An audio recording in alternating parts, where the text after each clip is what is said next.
పిచ్చోడి చేతికి రాయి దొరికినట్లుగా ట్రంప్ చేతికి అమెరికా అధ్యక్ష పదవి దక్కడం ఇప్పుడు ప్రపంచానికి పెనుముప్పుగా మారుతున్న సూచనలు కనిపిస్తున్నాయి.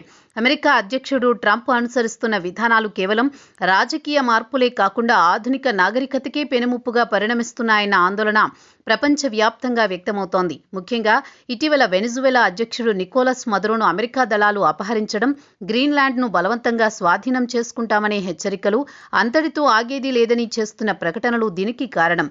ట్రంప్ తన రెండో విడత పాలనలో అంతర్జాతీయ నిబంధనలను పూర్తిగా పక్కన పెడుతున్నారు. వెనిజువెలాలో సైనిక జోక్యం ద్వారా మదురోను బంధించడం, క్యూబా, కొలంబియా వంటి దేశాలపై ఆంక్షలు విధించడం, డెన్మార్క్ పరిధిలోని గ్రీన్లాండ్ను ఆక్రమించుకుంటామనే బెదిరింపులు ప్రపంచ శాంతికి విఘాతం కలిగిస్తున్నాయి. నాగరిక సమాజం అంటే బలవంతుడు బలహీనుణ్ణి వేధించకుండా ఉండడం. కానీ ట్రంప్ చర్యలు దీనికి పూర్తి విరుద్ధంగా ఉన్నాయి. అమెరికా కాంగ్రెస్లోని రిపబ్లికన్ల మద్దతు, సుప్రీంకోర్టు అనుకూల నిర్ణయాలతో ట్రంప్ తన అధ్యక్ష పదవిని ఒక నియంత తరహా అధికారికంగా మార్చుకున్నారు. చట్టం ముందు అందరూ సమానమే అనే సూత్రం ఇక్కడ పనిచేయడం లేదని, ఇది అమెరికా ప్రజాస్వామ్య వ్యవస్థను ఒక మాఫియా స్టేట్ తరహాలో మారుస్తోంది. అధ్యక్షుడి అహంకారం, సర్వశక్తివంతుడనే భావన ప్రపంచాన్ని అస్థిరత వైపు నడిపిస్తోంది. ట్రంప్ ప్రభుత్వం ఐక్యరాజ్య సమితికి అనుబంధంగా ఉన్న దాదాపు 66 అంతర్జాతీయ సంస్థల నుండి అమెరికాను తప్పిస్తున్నట్లు ప్రకటించింది.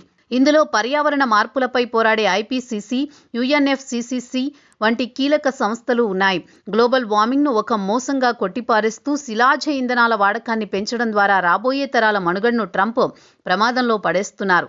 చరిత్రను గమనిస్తే ఏకపక్ష నిర్ణయాలు, అదుపులేని అధికార కాంక్షే ప్రపంచ యుద్ధాలకు దారితీశాయని, ఇప్పుడు ట్రంప్ తీరు కూడా అదే దిశలో సాగుతోంది. తన వ్యక్తిగత పేరు కోసం గ్రీన్లాండ్ వంటి భూభాగాలను ఆశించడం, మిత్ర దేశాలైన నాటో సభ్యులపై కూడా ఒత్తిడి పెంచడం చేటు తెచ్చే పరిణామాలు.